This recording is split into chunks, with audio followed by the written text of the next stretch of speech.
Hello everyone, in this video we will see how to refund a PS5 game purchase.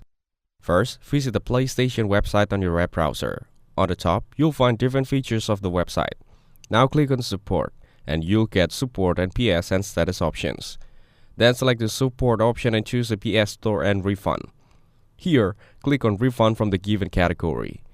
After that, select Requesting a PS Store refund. Reach the Refund for games and add-ons by clicking on it. Full games, downloadable content, in-game consumables, and season passes fall under this category.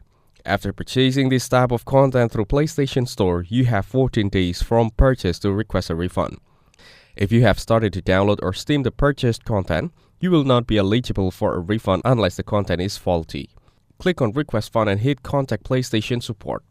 You can also reach the PlayStation Online Assistance and enter your first name and last name. Lastly, tell your reason and you can get a refund for your PS5 game purchase. Thanks for watching. Make sure to like and subscribe for more content like this.